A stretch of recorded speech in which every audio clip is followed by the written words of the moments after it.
नमस्कार साथियों, उम्मीद करता हूँ सब अच्छे होंगे, स्वस्थ होंगे, घर परिवार में भी आपके सारे स्वस्थ होंगे।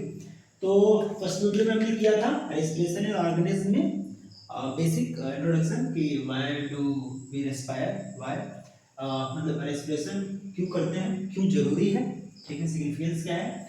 सेलुलर रेस्पिरेशन हमने देखा था। रेस्पिरेशन दो तरीके के होते हैं, anaerobic aerobic, sorry aerobic and anaerobic. This is aerobic and anaerobic.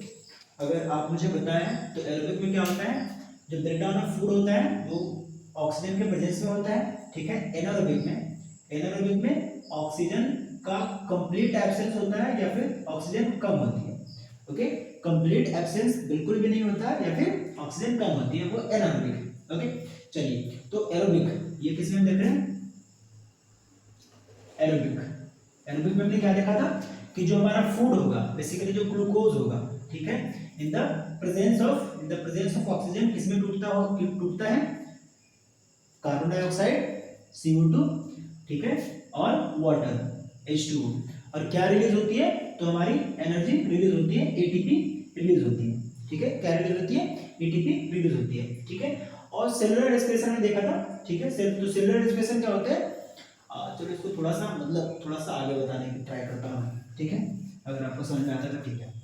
Okay, तो ये हमारा एक टिपिकल सेल है, मैंने टिपिकल सेल लिया है, ठीक है। तो इसमें क्या डालते हैं, हमने एक ग्लूकोज मॉलिक्यूल डाला, तो पहले जो ग्लूकोज टूटेगा वो दो, जो हमारा ग्लूकोज इसका फॉर्मूला क्या है, C6, ठीक है, C6H12O6, ठीक है। तो जो हमारा ग्लूकोज है वो 6 कार्बन का मॉलिक्यूल है, 6 कार्बन मॉलिक्यूल। एक ग्लूकोज में कितने कार्बन, 6 कार्बन है, ठीक है।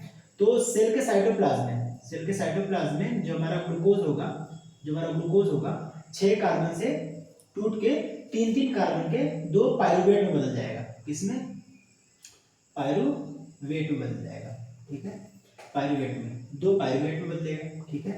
दो पाइरुवेट में, कितने पाइरुवेट में, दो पाइरुवेट में। ये कैसा है, तो 3 कार्बन मॉलिक्यूल है, ठीक है। एक पाइरुवेट में 3 कार्बन होते हैं, जैसे एक ग्लूकोज में 6 कार्बन है, उसी तरीके से एक पाइरुवेट में 3 कार्बन होते हैं। तो दो पाइरुवेट में टूटता है तो 3 दूना 6, 3 multiplied by 2 is equal to 6। Okay, ये काम कहाँ तक होता है, साइटोप्लाज्म में होता है, ठीक है। अब पाइरुवेट को, जो कि 3 कार्बन मॉलिक्यूल है, उसको हम कहाँ भेजते हैं, तो हमारे सेल में माइटोकॉन्ड्रिया होता है, ठीक है। यहाँ से हम दो पाइरुवेट हो गए तो दो माइटोकॉन्ड्रिया में भेज देंगे, एक माइटोकॉन्ड्रिया इधर, दूसरा माइटोकॉन्ड्रिया इधर, ठीक है। ये हमारा न्यूक्लियस सेंट्रली लोकेटेड होता है बेसिकली। तो हमने भेज दिया, ठीक है। तो हमारे साइटोप्लाज्म में कितने एटीपीज रहेंगे, 2 एटीपीज। कितने एटीपीज, 2 एटीपीज। और माइटोकॉन्ड्रिया में जो हम तीन तीन का भेज रहे हैं उसमें कितने एटीपीज रहेंगे, टोटल 36 एटीपीज, ठीक है। 36 माइटोकॉन्ड्रिया में एक ग्लूकोज से, ठीक है। 2 एटीपी कहाँ पर रिलीज होगा, तो साइटोप्लाज्म में, ठीक है, और माइटोकॉन्ड्रिया में 36, ठीक है। तो एक ग्लूकोज से जो हमारा एरोबिक रेस्पिरेशन होता है, जिसमें ऑक्सीजन की हम हेल्प ले रहे होते हैं, एरोबिक रेस्पिरेशन जिसमें ऑक्सीजन की हेल्प ले रहे होते हैं, एक एटीपी से, एक ग्लूकोज मॉलिक्यूल से अराउंड 38 एटीपीज अपने को मिलते हैं, ठीक है। 38 एटीपीज मिलते हैं। वहीं पे अगर हम एनारोबिक को देखें तो 2 से 3 एटीपीज ही मिलते हैं, ठीक है। तो ये भी बहुत बड़ा डिफरेंस है। ओके, एनारोबिक, एनारोब्स, ये हो गया glucose in the presence of oxygen किसमें टूटेगा, तो कार्बन डाइऑक्साइड में, वाटर में, और एटीपी रिलीज होगा, ठीक है। ये हमारा क्या है, एरोबिक रेस्पिरेशन। Okay, anaerobes. अब एनारोब्स भी एक टर्म देके रखा है एनसीईआरटी में, क्या होता है, there are some organism that can survive into the absence, ठीक है, एब्सेंस ऑफ एयर या फिर ऑक्सीजन की जरूरत जिसको नहीं होती है, वैसे ऑर्गेनिज्म क्या कहलाते हैं, एनारोब्स कहलाते हैं। ईस्ट उसका एक एग्जांपल है, ईस्ट क्या उसका एक एग्जांपल है, ठीक है। Yeast are used to make wine and beer. Yeast किसमें काम में लिए जाते हैं, वाइन और बियर बनाने में। और ये ब्रेड इंडस्ट्री में भी बहुत ज्यादा इनका यूज होता है, ठीक है। क्योंकि ये क्या कर लेते हैं, ब्रेड इंडस्ट्री में इसका यूज इसलिए होता है कि ये क्या कर लेते हैं, ब्रेड को, जो हमारा बेसिकली आटा कह सकते हो, ठीक है, फ्लोर, जो हमारा आटा होता है उसको क्या कर लेता है, सॉफ्ट बना देता है, ठीक है। और ये रैपिडली डिवाइड करता है, तो क्या हो जाता है, वो सॉफ्ट हो जाता है। फिर उसकी रोटी जो हम बनाते हैं, चपाती बनाते हैं या फिर रोटी बनाते हैं या फिर ब्रेड बनाते हैं, वो जल्दी बन जाता है। ये इसका फायदा है। और भी फायदे हैं ब्रेड इंडस्ट्री में यूज करने के लिए, बट 7th के लेवल पे बहुत काफी है। In the absence of oxygen, oxygen के एब्सेंस में glucose breaks into alcohol and carbon dioxide. ये ईस्ट में, in the absence of oxygen, yeast breaks down glucose into alcohol and carbon dioxide, ठीक है। इसको हम अल्कोहल फर्मेंटेशन भी बोलते हैं। इसको हम क्या बोलते हैं? इसको हम क्या बोलते हैं? Alcohol fermentation.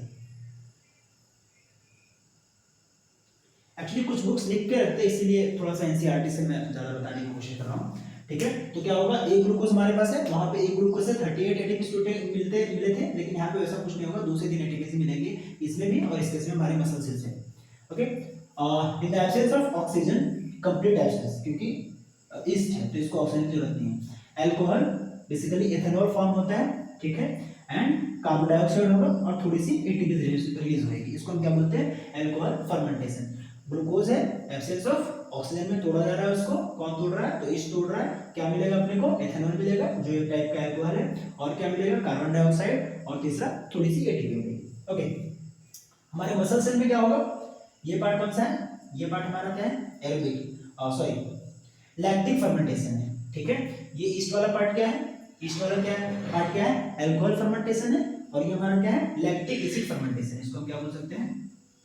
Lactic acid fermentation,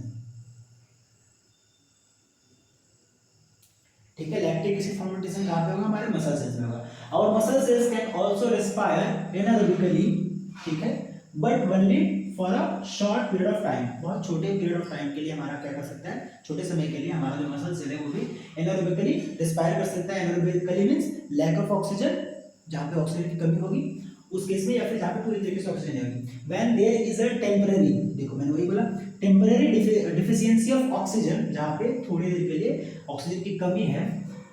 example, fast training, cycling, walking for a long time, for many hours, और हेवी वेट लिफ्टिंग, ठीक है, फिजिकल एक्सरसाइज कर रहे हैं, ठीक है, उस केस में क्या होती है? डिफिशियंसी ऑफ ऑक्सीजन हो जाती है, क्योंकि उस टाइम अपने को एनर्जी ज्यादा चाहिए होता है, लेकिन ऑक्सीजन नहीं मिल पाता है, ठीक है, हम इनहेल नहीं कर पाते हैं उतनी fast, okay. The anaerobic respiration takes place in the muscle sales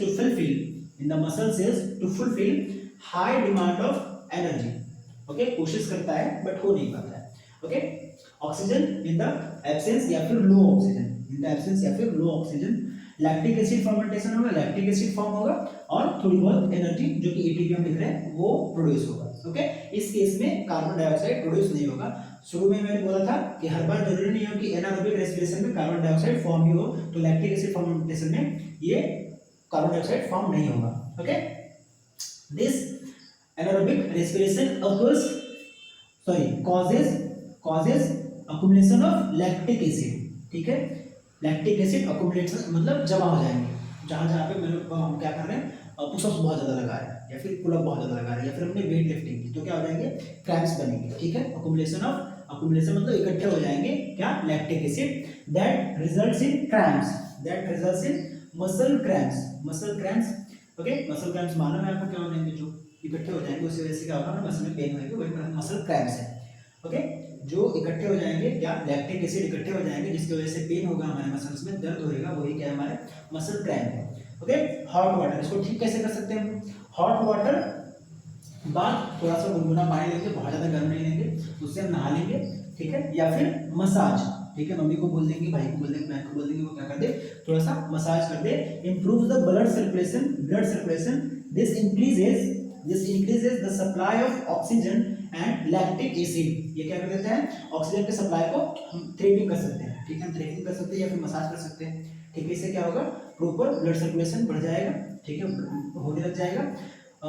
तो अगर ब्लड सर्कुलेशन होगा तो क्या होगा? ब्लड हमारा क्या करता है? ऑक्सीजन कैरी करता है, हीमोग्लोबिन होता है रेड ब्लड सेल में, वो क्या करता है? कैरी करता है, ऑक्सीजन कैरी करता है। तो अगर ऑक्सीजन आ जाएगा तो फिर से हमारा क्या हो जाएगा? कंप्लीट ब्रेकडाउन हो जाएगा, ठीक है। तो lactic acid is completely broken down into carbon dioxide water, ठीक। अगर कंप्लीट हो जाएगा तो फिर अपने को एनर्जी मिलने लग जाएगी और ये क्रैम्प्स भी हमारे खत्म हो जाएंगे, okay. So this was about aerobic and anaerobic respiration based on NCERT of class 7th class का जो एनसीईआरटी है उसके बेसिस पे इतना है। एनसीईआरटी के अलावा मैंने बताने की कोशिश की है। बेसिकली मैं फोकस कर रहा हूँ एनसीईआरटी पे, ठीक है। एनसीईआरटी बहुत ही रूट बुक है, ठीक है, उसी वजह से इसको मैं फोकस कर रहा हूँ। कुछ और आपको जानना हो तो आप कमेंट करके बताइए, जो भी आपकी क्वेरी होगी मैं फॉर श्योर उसको देखूंगा और क्लियर करने की कोशिश करूंगा। ठीक है, नेक्स्ट हम देखेंगे स्टेप्स ब्रीदिंग के, अलग अलग ब्रीदिंग के स्टेप्स हैं। ठीक है, उसके जो पाथ है अलग अलग फ्लो चार्ट के फॉर्म में भी हम देखेंगे और इस तरीके से हम रिटन फॉर्म में भी देखेंगे। ठीक है, तब तक के लिए धन्यवाद।